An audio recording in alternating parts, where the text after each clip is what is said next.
Hello, everyone. Good evening to you all. This is your number one host, Hedel Sunny, and here is Sports Connect on BOM. In today's video or in today's session, we'll be giving you or we'll be discussing at length the details or every single thing that happened after the round of 16 games and what we are also expecting in the quarterfinals and teams that will possibly win the quarterfinal matches and then teams that will be expecting in the semifinals. I'm not doing this alone today. I have my brother with me. Yeah, so you have at K live on Sports Connect. Yeah. Okay, so thank you. You're welcome, bro. Thank you, man. Everything cool. Charlie, I did your side. Everything cool. Okay, so the World Cup so far so very good. I think we are gradually separating the boys from the men. Oh, exactly. Yeah, exactly. we started with 48 teams, but now we have just 16 teams. Yeah. So after, I just want us to go through the round of 16 fixtures. So the first game, Morocco won by 3-0 against Canada. Yeah. France also beating Paraguay by 1-0. Brazil lost against Norway by 2-1. England also winning by 3-2. Portugal scoring or losing against Spain by 1-0. Belgium also beating USA by 4-1. Argentina winning 3-2 against Egypt. And finally, the last game, which is Switzerland beating Colombia 4-3 on penalties. These are games that give us, these are matches that give us pure football. So I don't know which one you would want us to talk about today. And so for now, I think I'll give you the opportunity so that you give us the one you want to talk about. Okay, so thank you very much. I think Morocco took on Canada. Yeah, that was the first round of 32 game that took place. And I think we would have to give it to Morocco. I think the boys are giving it all out. They were the first African country after Ghana to go past the round of 16 to the quarterfinal stage. And they headed to the semi-final stage, I think, creating their own record, surpassing Ghana Blasters in the World Cup. And this time around, you give it to them because I feel they've gathered the momentum back. You don't have squad like Hakim Ziyech in the previous one who are inside, but this time they've introduced new boys like Unai, Brahim Diaz, Rahimi. These are the boys giving it all out. They play with that confidence.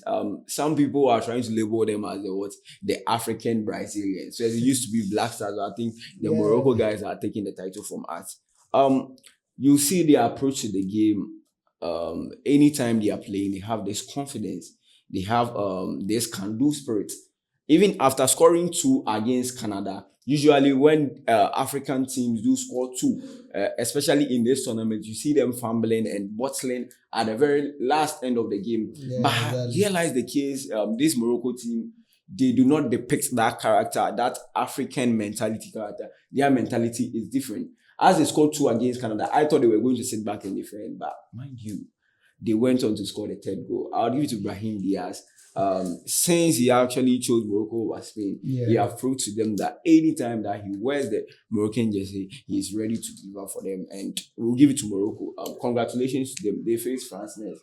I think that will be discussed in our later conversation. So we'll give it to Morocco. The next team I would like to discuss is Brazil, Norway. Yes. Okay, so Morocco, I actually forgot, they've eliminated Netherlands. And now Canada, they are going to face France. It's going to be a tough game over there. Now, okay, before Brazil, Norway, Paraguay and France took over. Now you look at the Paraguay team. This is a kind of team, they do not form part of the powerhouse of the World Cup. Yes. When you go to North America and South America, the powerhouse are Brazil and Argentina. So Paraguay coming on, they came with that spirit of we are about to do what we can do. Yeah, we are trying to make history for ourselves. That's their mentality.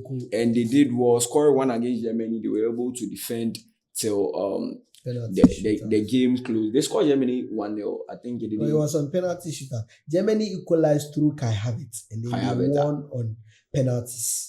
So they beat Germany, yes, on penalties. No, I think Kai Havertz goal was disallowed. They won Germany on penalties. That is around, they won 4-3 on penalties. Kai Havertz equalized before. Sure. Yes. So I think the France game, that is what they were bringing. Yeah. They knew that their goalkeeper, Orlando Gale, is a very good shot stopper. Exactly. So they brought in the mentality of let's try and then frustrate them, play like dirty football. A typical South American. Yes. At the end of the game, we will get to penalties and our goalkeeper will save us. Exactly. But unfortunately for them, France scored, yes. And so I think we'll give to Didier Deschamps and the boys. Yes.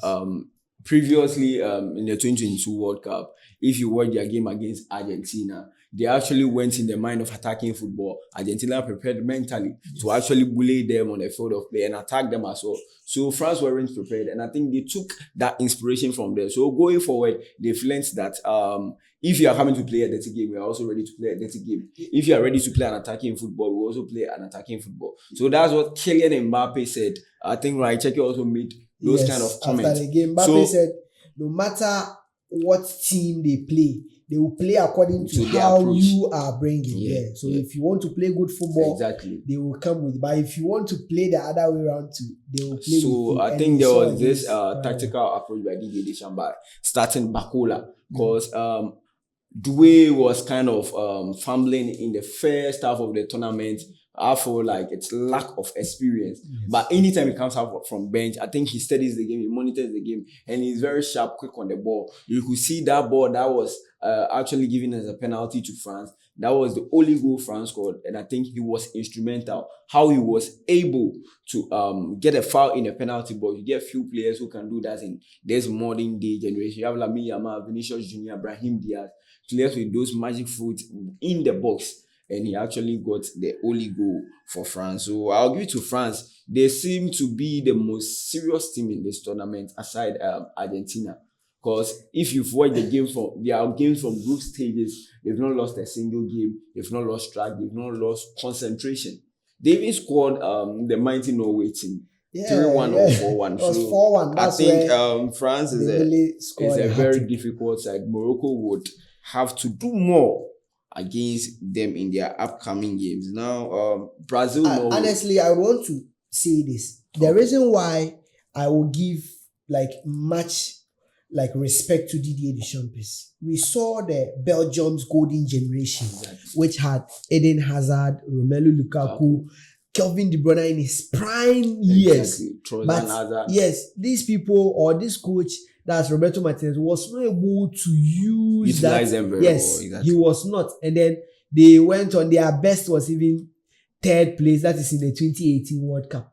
But I'm looking at how this manager, Didier Deschamps, after the first set of squad led by Pogba and Matuidi in the first 2018 after they won, we were looking at it that they were going to face that curse of whoever wins the World Cup the next 4 years, they will not be able to go past the group stage. But they went past the group stage and were even in the final. It took Argentina to beat them on penalties. And also this year, they are playing very well. I like how Didier Deschamps is blending the youth with the experience. And it's really managed, their golden generation very, very well. Exactly. So France-Morocco would be a tough game to watch then.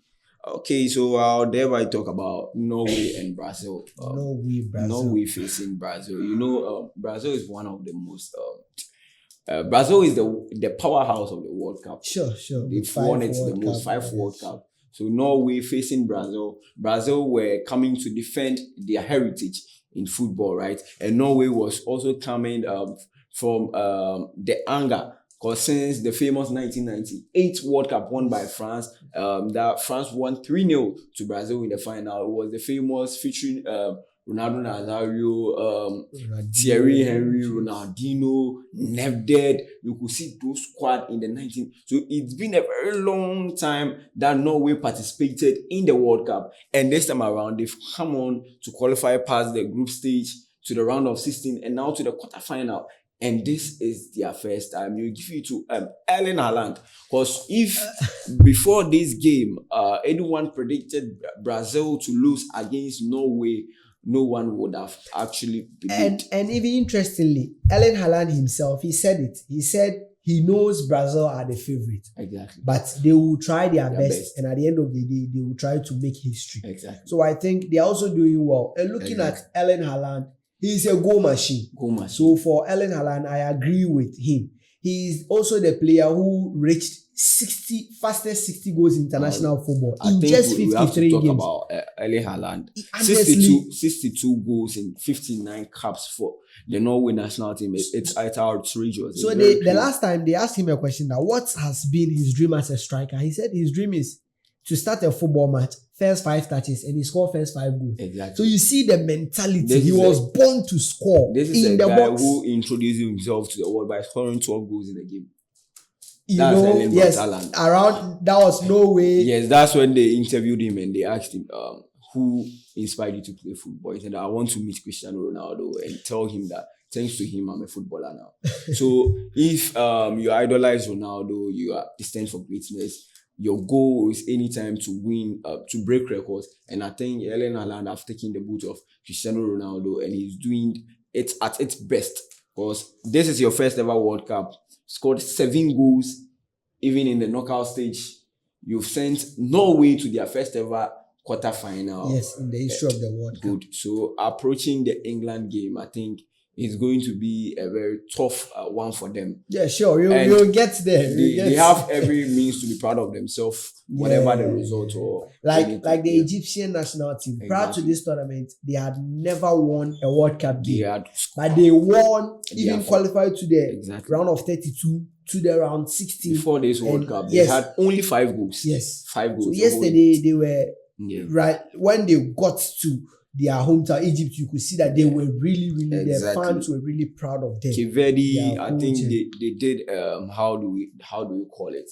A parade all for them. Yes. So you could see how the World Cup, even the qualification from the round of 16 means to some of these teams. Yeah. I think Ghana, we've been there, we've been to the quarterfinal before. So we qualifying from the group stage, there's not anything to be celebrated. So that's the mentality. So I think before we even continue, I think the reason why Ghanaians are celebrating is for the fact that we saw this team under Otuado. Yeah, exactly. Ghana could not even qualify from a group stage where Niger were playing for AFCON. This was very, very, very. I think, and this was a nation that in our first World Cup we couldn't qualify to the from the group stage 2006. I think our last match was against Germany. We struggled 0-0 and Messi came to score 1 against us. In 2010, we just headed from the group stage, round of 16, then to the quarterfinals. It took Luis Suarez and Asamoah. Yes. Luis Suarez, famous hand of God save for Uruguay. Fast forward to 2014. We also we lost our first game to USA, to Portugal or USA. It was USA. To USA. We drew against Germany. We had our last Portugal. game to play against Portugal. And I might say that it was due to the problems and the heat in the camp with Kelvin Presboateng and Sule Muntari. It less motivated the player. Henceforth, we weren't able to, go through very well. But all the same, I think since 2022, we were able to make it. 2026, finally, we were able to make it. And I think one positive thing about this Ghanaian national team has been our defensive system. It has improved a lot. So honestly, going forward, we would expect. So honestly, I still do not understand why Carlos Queiroz chose to pick Lucasen ahead of Ajeti. Honestly, because if you have something that is working, we don't even change a winning team. No. This is a defense who have understood themselves from the Wales game. Yeah. And the toughest game so far in the World Cup was against England. Yeah. These players or this defense played very well and managed to even keep a clean sheet. So I was wondering why he changed or he substituted or he didn't start him and then started Lucasen instead. Honestly, if you tell me that against Croatia, you wanted to make some changes, I agree that we had already qualified, so you wanted some players to get minutes. But I don't understand why you have to change. I think Ajeti. This is one of the major problems we are facing as a nation. First of all, the coach will face his individual problems. On what you are saying, he can be questioned on why he kept on rotating the squad, even our best squads in our previous games. And I would not have him to be blamed, though he have a share of his problem. Yes. But here lies the case in Ghana. If you follow our football pattern in 2006 as Nantechi took over, there was a foundation for a project to be held from 2006 to 2014. We were actually doing a project. So you could see clearly that we hardly changed our coach during those eras. But this time around, we are changing coaches. Carlos Queiroz came in not long ago. He doesn't know the players, right? So for him to be able to know the players, he actually made a decision that, oh, okay, I've made Lucasen come in, I've made Ajeti come in, they are all doing good. Let me keep rotating. That's the problem. But if we had a solid foundation of a coach leading us in a 4-year project, in a 3-year project, thereby the coach would know the players and the right players to use. Therefore, we have a combined team that will not need any rotation. But here lies the case that we do not have a squad. And anytime it will force any new coach to continue to do rotation. So Otuado came, he was doing rotation. Kwesi Appiah came, he was doing rotation. And now Carlos Queiroz came, since we're wayward, he also started doing rotation. So I think we need a foundation, we need a project, we need a man to lead us for quite 2, 3 to 4 years. Then when the project heals, we get a team to be able to move forward. Because if you look at France with Didier Deschamps, he has been with them for several years. Senegal's coach has been with them for several years before he was sacked. The one who won the AFCON, Yes. Cisse, right? Yes. Papiu Cisse, before even Thiaw came in. Now, my problem with Ghanaians is we do not want to agree to the fact that when you build a project for some couple of years, Exactly. it comes to a time that it fades away. Exactly. The famous Real Madrid, even in the Champions League, it came to a time that they were not even able to go past the round 16 to quarterfinals. Exactly. They understood, they did a rebuild, and in the last decade, Real Madrid have won 5 Champions League trophies. Morocco, we saw it with Morocco. Yes. They went down and then they told themselves, okay, we are beginning from under 17. Before a player gets to play the national team, we should make sure that he had passed through all the phase from under 17 to 20 before the national team. But here lies the case that right after 2015, when we lost the AFCON final to Ivory Coast, that is where we had to rebuild again. Exactly. But from there, we are just telling ourselves, oh, our football is good. We have good players. We have good individual players, but we do not have a team. Exactly.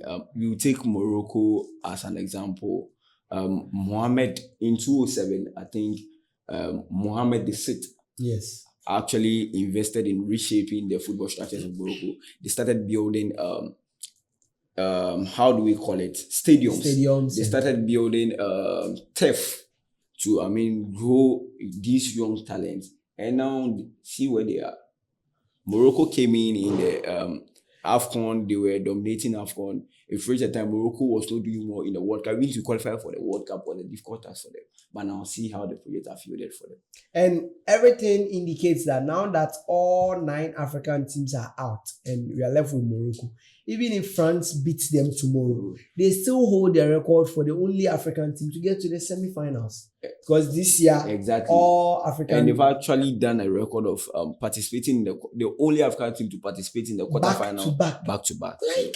I think kudos to them. With the Ghana issue, maybe one other time we will really talk about it. So let's move on to the England-Mexico game. Okay. Yes. So Mexico-England was one of the anticipated games in the World Cup because Mexico is a side that you can see it's one of the best and the strongest team in North America because you have USA, Canada, Mexico, and per what Mexico have done in the football world, I think they were the strongest. And going forward, they were hosting as well. So you could see that confidence from them that they can do something. England was also a side who are also coming from a trophy drought since 1960 when Bob Charlton won the World Cup for them. The only one. Their only World Cup. They are always singing, it is coming home, it is coming home. So it was about time that England also depict to the world or prove to the world that they are also part of the powerhouses or they've won a World Cup before. So I was expecting a difficult and a massive clash between them, and I think it was classic. It was one of the best games in the World Cup so far. One thing I liked about, or I still like about Thomas Tuchel is the way he organizes his backline. Exactly. Because Mexico kept on knocking, even pressure after the red upon card, pressure. But they were very, very compact. And the first 2 chances they got, they scored. They were very clinical as well. For you. Now let's have a conversation about Jude. This was a guy that the English media was debating to rather bring him to the World Cup or not. They said, Morgan Rogers should play. Wait, I'll said that has to be They arrested. were debating as of Jude Bellingham should participate in the World Cup. Now, therefore, he was called, and another debate rise that Morgan Rogers should start over Jude Bellingham. Meanwhile, this was the guy who took you guys to the Euros. He was winning games for England to qualify. Yes. He scored, I think, 3 goals and assisted 2 in the Euros, right? Yes. Fast forward to the World Cup, he has 4 goals, 1 assist. He has been the first player to score 2 goals at the Ateka. Like after Diego Armando Maradona. And see what he's doing. Though England have Hurricane, they have Declan Rice, they have all these boys, but you could see clearly that Jude is the system. This guy is not a guy that you should actually debate on. Because I remember in Birmingham, his jersey was retired at age 17. Yes, what do we call it? Birmingham. Yes, at Birmingham. Birmingham. This is his jersey was retired. At age 17, 18, he played for Dortmund. Prime Bayern Munich won a league. This guy won what? Bundesliga player of the season. Yes. Fast forward 19 years to Real Madrid. He won the La Liga with Real Madrid, second top scorer, best assist scorer for Real Madrid, and also won the Champions League for Real Madrid. So this is a guy who have proved himself. Even the Ballon d'Or podium, he was third on the podium, right? So if going forward, England, Thomas Tuchel, you have this guy, you shouldn't let the media eat into your mind, because this is a guy who is destined for greatness, and you cannot, question his greatness. Sure. And I feel like after Cristiano Ronaldo, he is the most criticized person by the media. Jude Bellingham. Let me even come in here with Bellingham. Honestly speaking, the Bellingham Pedri conversation, I even want people to stop. Honestly speaking, 2 different profiles. Bellingham as a player is a very good, a whole package. And I think for now, or not even for now, I would say Bellingham is a better footballer than Pedri. Honestly, I will say this thing. I know people will disagree, but that's my opinion. Exactly. Jude Bellingham, it is very clear. Gives you that, like, everything in football. Interestingly, after he scored those 2 goals, he made 1 clearance off the line, which almost brought about England conceding. The Pedri and Jude Bellingham conversation, it's all lies wrong. Because these are 2 players playing individually in different positions. Now, you can credit Pedri for his outstanding magic foot, how he controls the tempo of the game. It should be like that. He should be recommended for that. He should be praised for that. The moment you bring him to Jude Bellingham, that's when I think people will start dismantling on his performance on the field of play. Because if you compare Pedri to Jude, and someone like Jude and he doesn't like Pedri, he therefore becomes a blind no to whatever Pedri does. So whatever Pedri does will not be nice to him, or he would not acknowledge Pedri for that greatness because you compared him to Jude. They are 2 different profiles. But if you want a complete player who has all the package, Jude edge over him, and everyone knows. Because Pedri has been in the La Liga for almost 6 or 7 years now. He has never won La Liga Player of the Season. Jude came in his first season, he won it. He has already won it in the German Bundesliga.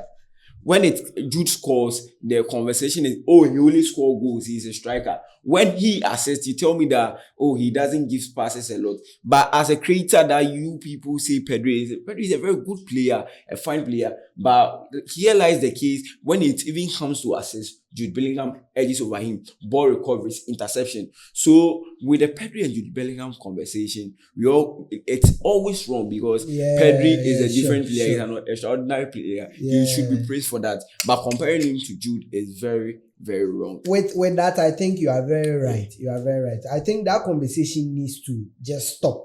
Yeah. Now let's move on to Portugal, Spain.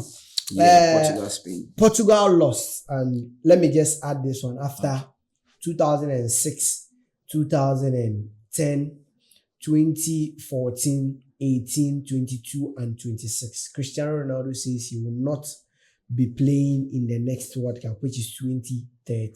What it means is that Cristiano Ronaldo has failed to win the World Cup. Exactly. Will you describe it as a failure in his career, or you think he has done what he can as a player? Okay, so Cristiano Ronaldo is a legend of the game, right? And probably per what Cristiano Ronaldo have done in the game of football, he wouldn't need to prove to anyone that he is one of the greatest of all time or he's a legend of the game. But then it would have been nicer to have added the World Cup to the trophy cabinet. Because to talk about the greatest of all times in the game, we talk about Pele, we talk about Maradona, we talk about Lionel Messi, we talk about Ronaldo, and all these three seem to have the World Cup. So that's when the conversation started from that. Okay, so for Ronaldo being part of the greatest of all time, he should have actually added the World Cup to the cabinet so that the conversation would have been complete. But here lies the case, everyone gets it wrong. Winning with Portugal, winning with Argentina, winning with Brazil is a whole different look together. Because if you look at Brazil already, they had won the World Cup several times before Pele also added his 3 World Cups to it. You talk about Argentina, they had already also won 2 or 3 before Messi also added. Yeah, so these countries are different from Portugal. Portugal was a depleted side who actually failed to even qualify to the World Cup in the several stage. Cristiano Ronaldo came, he won the Euros for them, he won the UEFA Nations League for them twice. So I think he also played his role for his national team. So centering him on winning something for his country would have been a good conversation that actually making him by forcefully winning the World Cup. It would have been nice, but it's not something that would define his greatness for the Portugal national team. So now let's look at Cristiano Ronaldo for Portugal. And I think the audience will decide if he is not the legend of the game or he shouldn't be regarded as part of the greatest of all time. So now, you should bring your comments. 233 games for Portugal. He has scored 146 goals, 46 assists. That's 192 goal contribution. Okay. He has won the UEFA Euro for the Portuguese national team, 2 times UEFA Nations League winner, Portugal's all-time goal scorer, Portugal's most capped player, men's all-time international goal scorer with 146 goals. That's outrageous.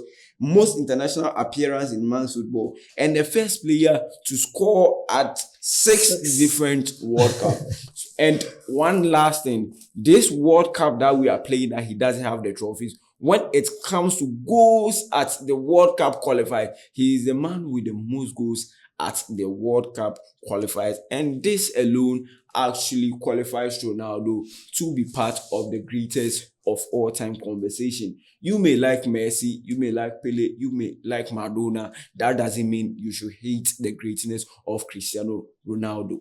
Honestly, the one thing I really like about Ronaldo has got to do with how he began everything. Even it got to a time that he said he had this issue with the heart, so he could not play football again. But still, he fought all of that. Also, he came to a time that his father had passed away, so he was the mother, Cristiano. Like 2006 everything seemed like impossible, but he worked hard, and today he has gotten to this feat with hard work and So Hido, I think many of these young generation would not acknowledge what Cristiano Ronaldo has done for Portugal, and because of probably agenda, they might feel like Cristiano Ronaldo is not whoever the world think he is, but here lies the case, they get it all wrong. This is a man who struggled all his way out from Madeira. I think he played for Sporting. I think Ronaldo has paid his role for the Portuguese national team. So we congratulate the Spanish team or the Spanish Giants for qualifying to the next stage of the competition. Interestingly, too, they are yet to concede a goal in this year's tournament. Wow. Five games, 5 clean sheets for La Roja. So we are looking at how far they will go in the tournament. If they can win it after 2010 or they will be kicked out. We still are with. Honestly, I thought the Belgium-USA game, Belgium were going to lose that game because you look at the momentum Pochettino's guys have gathered so far in this year's World Cup. It was something to be talked about. But I felt this Belgium team. It was even Senegal who later, lost focus that made them lose. Additionally to what you were just saying, the USA boys were coming with this momentum of, being clinical, upward, defending very well, and all. Sure. Belgium was also some kind of depleted on and off during the group stage. So we all expected USA to have the edge over them. But I think with experience with the Belgium team, we have experienced players like Romelu Lukaku, we have Kevin De Bruyne. They actually gathered the momentum to edge over the USA. So I think going forward, we will actually tackle Argentina and Egypt game that went on. Argentina, Egypt. When we all thought it was over for Argentina, Lionel Messi with an assist and a goal. And Enzo Fernandez with a last-minute header. So I think we'll give it to the Egyptian team. Though they weren't able to qualify to the next round of the competition, they showed that they can also compete against the big dogs. And it was actually a good performance going 2-up against Argentina. I think what they lacked a bit at the last end or the dying minute was concentration and discipline on the field of play. And when you are playing with Argentina, you are playing with France, this powerhouse in the World Cup, they would be able to punish you anytime and any moment they had. So I think Christian Romero actually equalized the first one. He actually brought one away, scored one. Lionel Messi equalized. And this is a man who is actually continuing to portray why he is one of the greatest, or he is arguably the greatest player of all time. He came with that spectacular goal. He gave them the momentum. Enzo Fernandez also came on and scored. So he give it to Lionel Scaloni for always introducing these young ones to the World Cup. I think last World Cup, Enzo Fernandez, who equalized for them, was 21-year-old. Yes. And he was the youngest player. He came out from nowhere. The youngest best player in the tournament. Yes. This time around, he's 25 years old. Yes. Now they've introduced this guy called Valentin Baku. He's also 21. Next World Cup, he'll be 25. Nico Paz, Amada Dems. So I think you give it to Lionel Scaloni for always introducing these young ones to actually have the taste of the World Cup and gather the momentum and the experience to the next World Cup. So you give it to Argentina. I think this is one of the mightiest comebacks you've seen in the World Cup so far. So you give it to Argentina. Egypt, you learn from your mistakes. The next time you come, you actually have that experience to go further.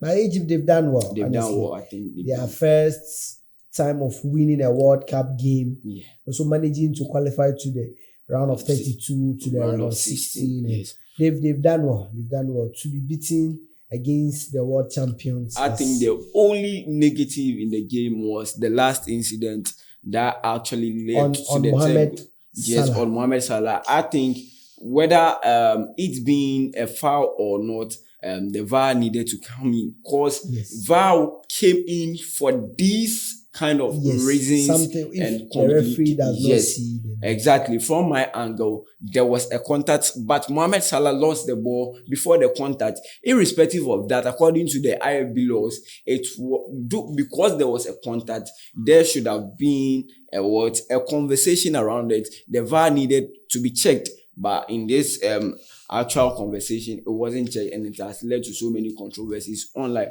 But for me, I think the Egyptians actually harm themselves more than the referee harmed them. So I think the last game was Switzerland. Switzerland qualifying against Colombia on penalties. I think we would have to give to the Swiss boys.